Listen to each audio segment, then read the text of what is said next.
उसे वो किस चीज को शो करना चाहता है, किस ताकत को शो करना चाहता है। ये एक स्टूडेंट का काम तो कतई नहीं हो सकता। अच्छा, मुझे मुझे ये बताइएगा कि ये जो भी सिलसिला है, इसके बारे में जब आपको अभी पता चला है, तो इनके फादर से पहले कभी आपके आपके पूरी तंजीम ने कोई जो क्रॉस फायर की आप बात कर रहे हैं, ये क्रॉस फायर की बात एक्सप्लेन करें, ये आपको किसने बताई है? कौन इसका कोई एनी शाहिद है जिसने खुद देखा है?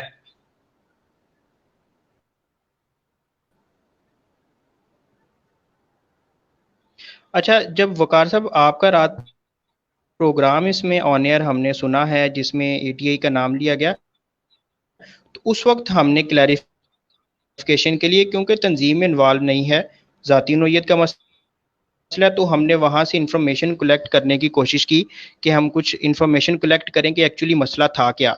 तो उस वक्त हमें ये मालूम हुआ वहाँ मकामी जो है स्टूडेंट्स के साथ कि ये दोनों तरफ से कोई ना कोई इस तरह का इशू क्रिएट हुआ है, क्योंकि कुछ इस एटीआई के कुछ लड़के भी इसमें जख्मी हैं, या वो तलहा वगैरह वो जो लोग हैं वो भी जख्मी हैं। तो हम तो सिर्फ ये कहते हैं कि चेक किया जाए कि उनको किसने जख्मी किया है, और अगर वो इसमें एक्यूज हैं, अगर वो जिम्मेदार हैं, तो उनको सजा मिलनी चाहिए। हम तो ये कहते हैं कि किसी भी सियासी दबाव से हटकर इदारे अपना काम करें, जो लॉ इन्फोर्समेंट एजेंसी है इसको अच्छे तरीके से, लेकिन दोनों तरफ का मौकफ सुनना चाहिए, दोनों नहीं, तो तरफ ये की मुझे बात बताया ना सुननी क्यों हुई चाहिए है क्रॉस कि फायर? आप एक्चुअली बताए ना, मसला था आपकी क्या। आपकी पार्टी, आपने जांच पड़ताल की है, तो क्रॉस फायर क्यों हुई है?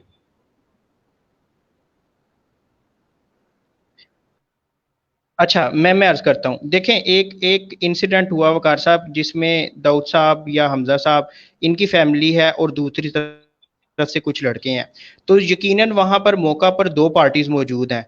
अगर एक पार्टी के मतलब एक जो है लड़के के फादर की डेथ हुई है, तो जो दूसरे लड़के जख्मी हुए हैं, तो मतलब यही बनता है ना कि आपस में ही एक दूसरे को कोई ना कोई उन्होंने वेपन्स इस्तेमाल किए हैं, फायर किए हैं, तो एक दूसरे को ही जब। आमिर भाई, मैं ये कहना चाहता हूं कि मुझे ये अभी जो है उन्होंने एक सवाल भेजा है, मैं सवाल प्ले कर देता जी हूं, जी आप मुझे जवाब दे दीजिएगा, ठीक है? ये टाइगर गनी नहीं भेजा, ये हमजा गनी ने भेजा। पहला सवाल, ये गनी टाइगर के मोहल्ले करने क्या गए थे? अगर ये सुलह करने गए थे तो अपना बड़ा लेके जाते, जैसे गनी टाइगर का बाप उधर था। और दूसरा, ये तो सारे बच्चे बच्चे गए, और जो अभी तंजीम के लड़के थे उन्होंने यहाँ पे एटीए के बैच लगाए थे। चलो, वो एटीए के नहीं थे, हम कहते हैं वो एटीए के नहीं है, वो वहां पे क्या करने गए फिर? असलाम के पास कैसे आया? गोलियां किन्होंने चलाई? इन्हीं की तरफ से चली। हाँ, एटीए के बैच क्यों उन्होंने लगाए अगर वो एटीए के नहीं थे? और अगर ये कहते हैं जाती लड़ाई थी जी बट्टों की और खानों की, अच्छा बट्टों खानों की जाती लड़ाई से तो फिर बड़ों का बैठ के बात करने का बनता था ना, बच्चों का तो नहीं था बनता। फिर इन्होंने उनके, अगर ये सालसी करने गया तो उनके एक कजन को क्यों इन्होंने तशद्दुद किया? सबसे पहले इनसे ये सवाल करें, इनसे पूछें कि तुम सब लोग, क्या तुम लोगों को लगता है कि तुम अब ये प्रोपेगेंडा करके केस को हल्का कर दोगे? ऐसा नहीं हो सकता जी। अच्छा, इसमें वकार साहब बात यह है कि जो उन्होंने बात की है, अब चूंकि वो लड़के जो वहाँ गए थे वो खुद भी ज़ख्मी हैं, अब हमें तो एक्चुअली नहीं पता कि ये इंसिडेंट था क्या। हमने तो हमजा साहब से जो सुना है उसी बात को हम आगे चला रहे हैं, क्योंकि जो केस अभी वो खुद आके बयान देंगे, स्टेटमेंट देंगे, उसके बाद पता चलेगा। लेकिन एटीए की जहाँ तक बात है, मैं आपको पहले भी अर्ज़ किया कि हर बंदा वहाँ पे एटीए का हिस्सा था या एटीए का हिस्सा है, हम उनसे इनकारी नहीं है, लेकिन ये उनका ज़ाती फेल था। उसमें ज़रूर अगर उन्होंने कोई इस तरह का काम किया, हम किसी को इजाज़त नहीं दे सकते कि वो किसी के घर जाए, वहाँ जाके तशद्दुद करे। उनको सज़ा मिलनी चाहिए, ज़रूर सज़ा मिलनी चाहिए। हम तो हमजा साहब के मौक़िफ़ को आगे बढ़ा रहे हैं कि उनको सज़ा मिलनी चाहिए, इन्वेस्टिगेट किया जाए अच्छे तरीके से इस केस को कि वो असला लेकर वहाँ क्यों गए, वहाँ हुआ क्या। दोनों तरफ से बात को सुन के इसको बिल्कुल जो है ना, उनको जो सज़ा का मुस्तहिक है, जिसने ये किया है, जिसने भी गलत किया है, उनको सज़ा मिलनी चाहिए। और मैं देखिए, आपको किसी भी पर्सनल फड्डे में अगर कोई जाता भी है, आमिर, देखिए किसी भी पर्सनल फड्डे में कोई जाता है, पर्सनल हम फड्डे में अगर कोई जाता है, आमिर, अगर किसी हिमायत पर्सनल फड्डे में कोई जाता भी है ना, तो मसला ये कहने का है कि भाई वो ये नहीं कर सकता कि वो बैजेस एटीआई के लगा के जाए ना। एटीआई का बैज लगाने का क्या तुक है ना, ये देखें ना, इस पे ये तो तो बताएं। वकार साहब ये बिल्कुल ज्यादा, मैं तो ये कहा कि हम बिल्कुल इस केस को इन्फ्लुएंस नहीं कर रहे। इनका मामला उनके साथ पर्सनल है, उन्होंने गलत किया है, उनको सजा दें। मैं बस एज ए एटीआई के रिप्रेजेंटेटिव ये बात करने आया हूं कि एटीआई का नाम इस्तेमाल ना किया जाए, एटीआई का नाम इस्तेमाल ना किया जाए।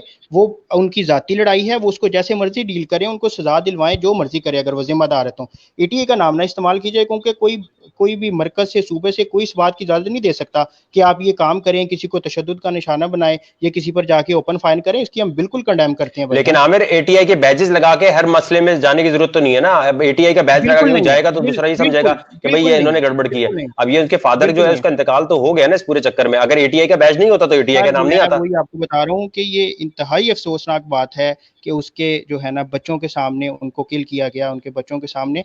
मैं तो ये कह रहा हूँ कि हम केस इन्फ्लुएंस नहीं कर रहे, ये इतना अफसोसनाक वाकया कि आप बिलीव करें, रात से हम लोग खुद इस सदमे में हैं कि ये किस तरह जो है ना ये वाकया पेश आया। ये अच्छा, दूसरा सवाल उनका एक आया, सुन लें दूसरा सवाल।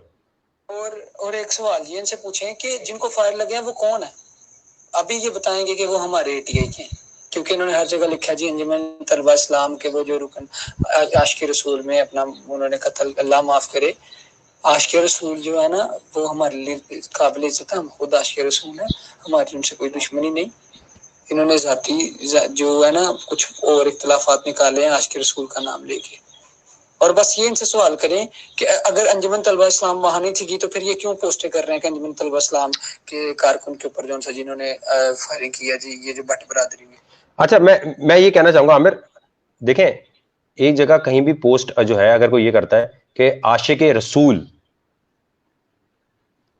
जी जी, ये तो देखे ना बात नहीं वकार साहब बिल्कुल ज्यादती है। मैं तो जब से आपके पास लाइव बैठा हूं मैं यही इसी चीज को कंडेम कर रहा हूं कि इस चीज की तो बिल्कुल इजाजत कतई दी नहीं जा सकती।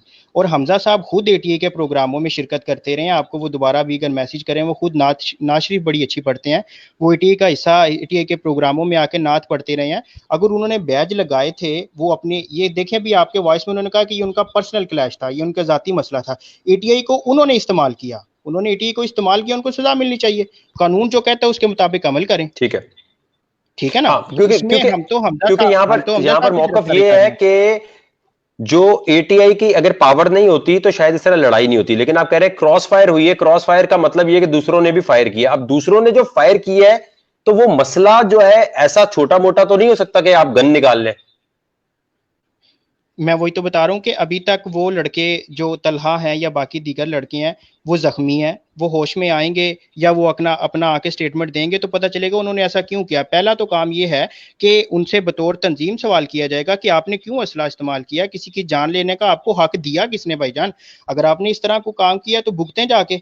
आप तंजीम आपको ये सबक तो नहीं देती, ये दर्स तो नहीं देती कि आप किसी के बाप के उसकी जान ले लें, किसी पर पिस्तौल ताने को वेपन इस्तेमाल करें। हम तो कतई इस चीज़ की इजाज़त नहीं दे सकते। आपने हमारे साथ भी ज्यादती की, आपने उसके बेटे के साथ भी ज्यादती की है।